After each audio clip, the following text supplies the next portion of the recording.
Hi, everyone. This is Liddell Robbins, the Chief Financial Officer and the Chief Investment Officer for Invest Newark. What we're going to review today is basically how to determine the average monthly payroll which should be included in your PPP application. I've come up with a simple company named Liddell's Company where I'm going to assume I have 5 employees: Liddell, Tanika, Jose, Paula, and Rick, and we have the following salaries projected for this year. And I've obtained these salaries from my payroll report by basically multiplying the monthly salary or whatever is included in my payroll report by the number of years. Plus, for most people, you know what the average salary is for your actual employees.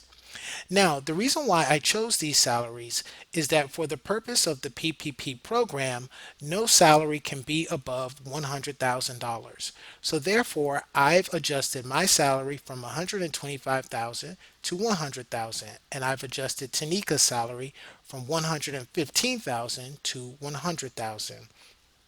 That brings me actually to an adjusted annual salaries for 2020 of $360,000 versus $400,000, which is what I'm actually planning to pay.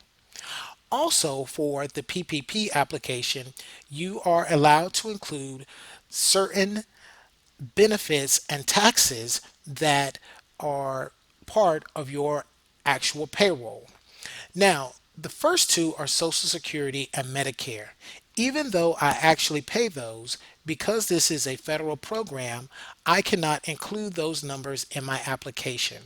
So instead of the amount of Social Security, which I normally pay of about 7.6% of salary, and Medicare of 1.8% of salary, I'm actually going to put zero in my calculations for the purpose of this application. However, I live in New Jersey, and my New Jersey taxes and benefits are roughly 1.2% of salary. So I multiply the 1.2% of salary times my adjusted salary of $360,000, and that gives me $4,320, which I can add to the amount of funding that I'm requesting. Similarly, in my company, I want to pay about 6.5% of my salary for benefits. These can include contributions to 401k plans, 403b plans, or healthcare benefits. You will have to kind of determine how much you pay on an annual basis for benefits to your staff and add this number to your total calculation. In conclusion, my total local taxes and benefits now total 27,720, which I add to my adjusted payroll number from earlier of 360,000. So I now know that on an adjusted basis, I am planning for the purpose of this application to pay $387,000, $720 in annual payroll. The application requests that you calculate this number on a monthly basis, so I'm going to divide that figure by 12 and come up with a payroll per month of $32,310. I'm also allowed on the application to advise whether or not I need funding for rent, mortgage interest, and utilities. I'm going to assume that my monthly rent is $1,000, which you should obtain from your rent application. Similarly, I'm going to put in $200 because I'm going to make an assumption that my water bill, my phone bills, my gas bills, my electric bills total $200 a month. Therefore, my total payroll number is $33,510, and this is the number that you should enter for your average monthly payroll. Well, the number that you actually would calculate. The application then asks you to multiply that number by 2.5 times and come up with a number which is the amount that you are actually going to request for funding.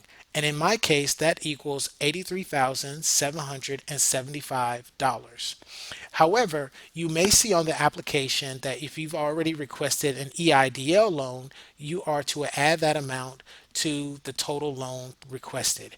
However, for many people, for just doing the PPP application, the amount that you would include would basically be your compensation per month based on your monthly average payroll, which we calculated, rent, and utilities, and that is the number that will go for your actual average monthly payroll.